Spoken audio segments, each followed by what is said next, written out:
Welcome back YouTube for another weekly trading recap for S&P 500 and also gold. I am going to give you guys some of my trades that I've taken on this smaller account challenge. I like to show you guys these trades because I want to show you guys that there is a way to find consistency in trading. There is a way to take a very tiny or small amount of money and to build that up into a big amount of money. We've already hit one of our goals, which is about $1,500, brought the account back down to about 300 something dollars, and then we're back at it again. So we do want to show you guys again each week. We will be bringing up our mid trading results that we have, or midweek trading results that we have so far. So this is what we're going to be doing today. I'm going to show you some of the trades that I've taken so far on these micros accounts on S&P 500 and also gold. I did majority of my trading here on gold, more so this week than I did on S&P, but I took a couple trades on S&P and we'll be reviewing that. But let's go ahead and take a look at the bigger picture of what's been going on throughout the week for gold and also S&P so far. So for gold, we did at the very beginning, yeah, exactly. At the very beginning of this week, you can see right around this 13th, we did start to have the market just completely drop off. It tried to pull as far back into 1871.2, but it really couldn't get past that level, and you can see we just started to gradually pull down, pull down, pull down from there. So we did put up the market analysis before this video, so if you guys do want to check out what we're looking for on gold for the London session and potentially into the US session. Those market analysis videos are very, very, very good.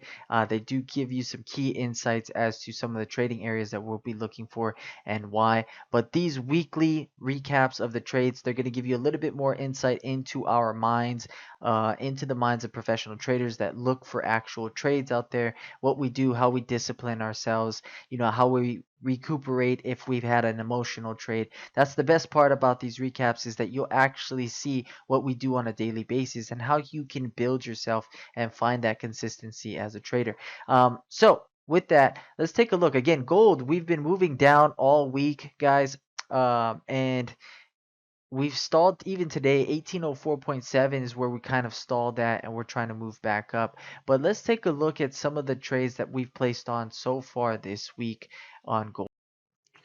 Alrighty, so let's start with some of the trades. We didn't have the best trades when it came to Sunday afternoon on the opening, but we'll go ahead and go over some of the trades that we did take. I did have a long, even though I saw that it was short, I did have a long idea. I had a little bit of a bias on the long side, but I knew it was going short. We did have a long 1877.1, got out of that trade really quickly as I started to realize I was on the wrong end of that. So 77.4 was where I took it out. So a couple points, about 3 ticks, not a couple points, but about 3 ticks. Went on the short side, had a nice trade opportunity, 1876.7, came down to 1876.2 on the short side. Again, you can see that the market actually was holding this nice area right here, rejecting, rejecting, rejecting. That long side was the wrong side. Definitely had to get out of it. Now again, I was still trying to hold on to the longs right around my support areas. Wasn't working out the best, as I wanted it to. However, at a certain point, it did work out a little bit, but we'll see. We'll take a look at what was actually going on. We had another short, 69.4, got it down to about 68.9, which is not bad. But from there, we had a little bit of a support coming in, 1866.6, which is a level I had from before. We did take a little bit of a higher trade opportunity, which comes right around these 68.2s.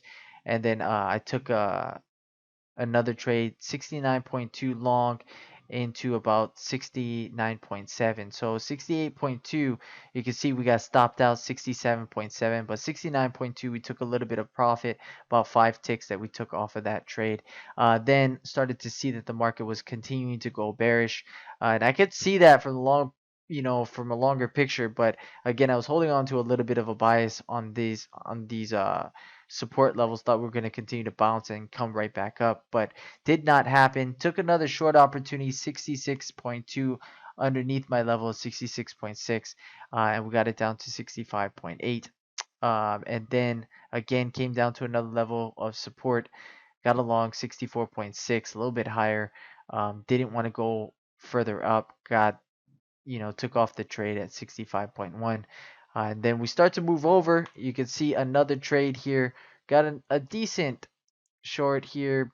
Didn't hold it as long as I want to, but 58.5 got it down to about 58.3. Just wasn't really confident in it, but now that I look back at it, definitely was a good opportunity of a trade. You can see right underneath these prior areas of support, holding that level, that structured resistance.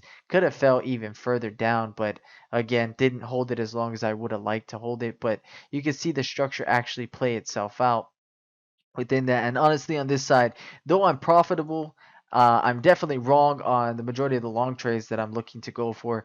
But again, these in trading, you also got to keep in mind it's not necessarily always about being right. You may sometimes be on the wrong side, but it's about being profitable at the end of the day, right?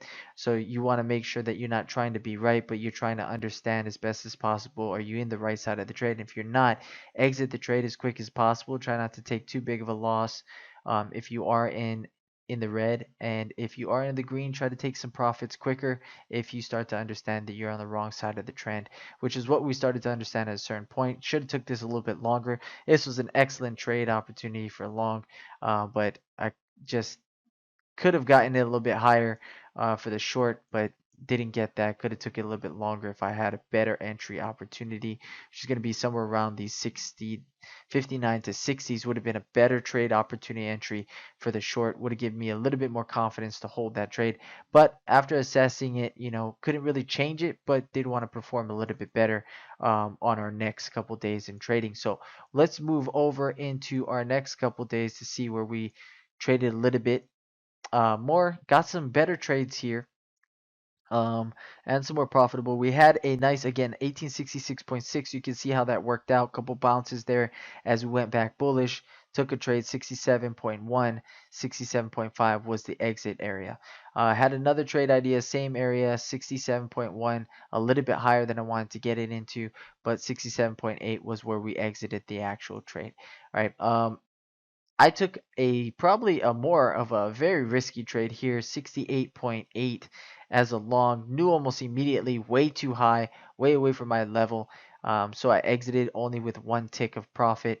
Said I'm going to get out of that trade because it wasn't following my plan. And you can see that was a good idea as we started to fall back down into our next areas. We didn't hold that area of support like I would have liked to. So it was better that we exit the trade altogether because it was not according to plan. And that's something, it takes a little bit of time to actually develop that as a trader and to develop that understanding when you're in trading, to not let your emotions get too much control of you, right? Ideally with trading, you're not going to alleviate all the emotions of trading, but you will do your best to try to keep them at bay, and try not to allow them to sabotage your actual trading, but instead try to see, am I trading according to plan? Did I enter a little bit too high or a little bit too low? Is the market giving me the support or the resistance at the levels that I have? Those are questions that should be, thought about and answered correctly without too much emotion. And if you're not trading according to plan, exit the trade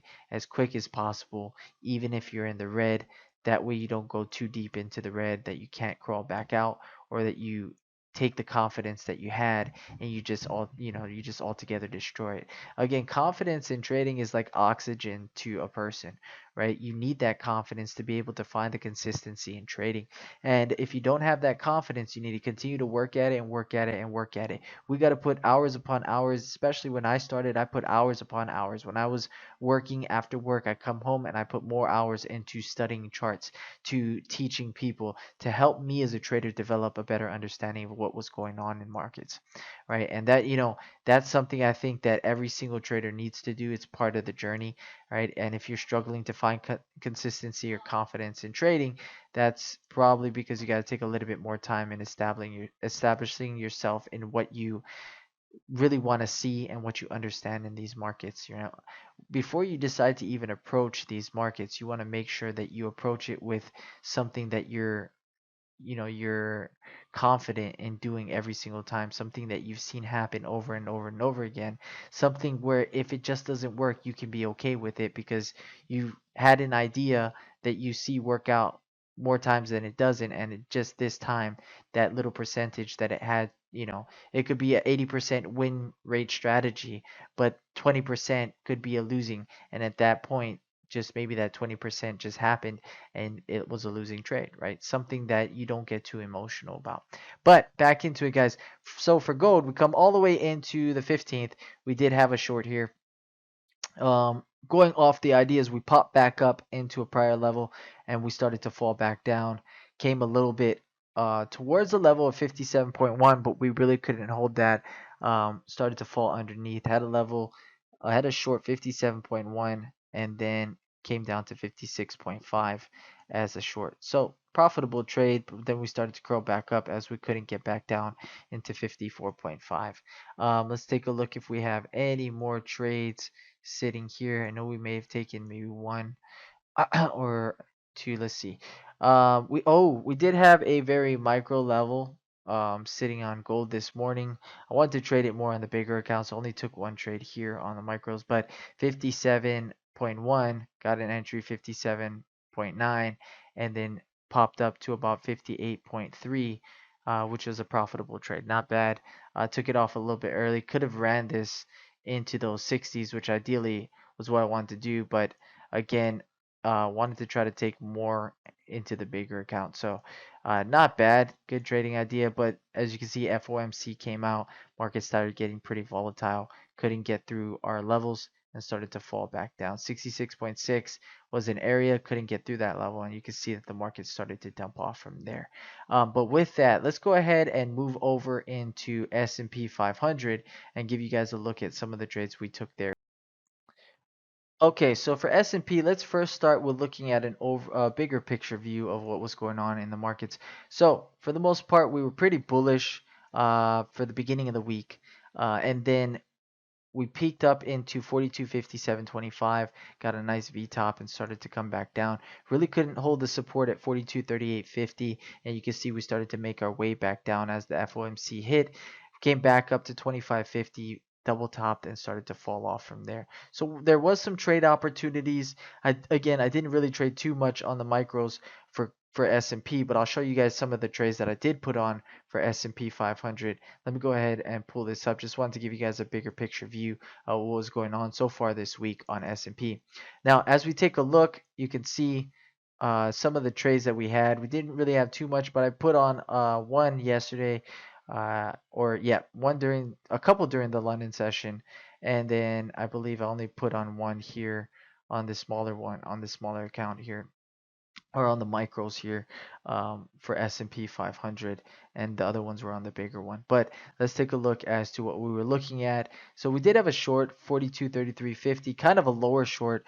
I was coming into support at 31 to 32, so took it off pretty quickly.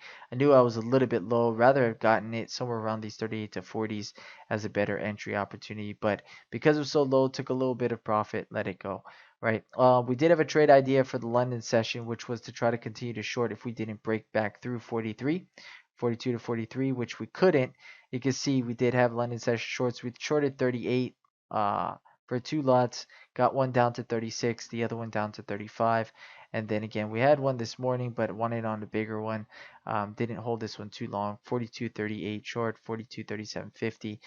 Could have got a nice opportunity. Took a little bit of time to rotate here, but again, you can see the trade idea. We weren't holding support above this area right here, which we would have liked to hold support there and then get the long opportunity. There was a micro level in between all of this, but because we held resistance for so long, we had the trade idea that we're going to try to pull back down into more of a major support area, which we did, which was good opportunities for trade, but that lays out the types of trades that we actually put on for gold and also for S&P 500. Now with that, let's go ahead and take a look at the journal. We started somewhere around $320 for this week, but let's take a look at what we ended off. You can see some of the trades that we actually got stopped on, but the majority of trades you can see turned out pretty green. We did take a stop out here, which was a loss for $5.98 after commission.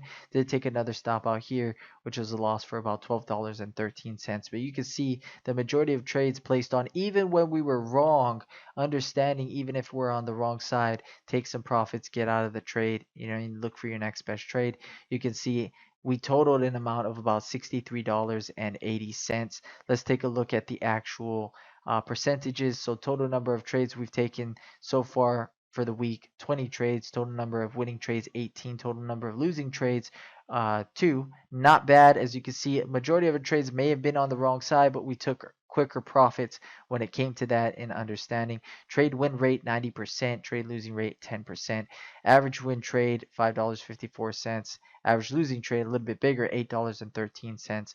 Largest winning trade so far this week, $15. Largest losing trade, $11.25. So you can see on this pie chart here, 90% win rate so far for this midweek, loss rate 10%, and also account balance. You can see we did close in profit $63.80. Starting balance of $320 so far, with an account balance totaling right now for midweek $383.80.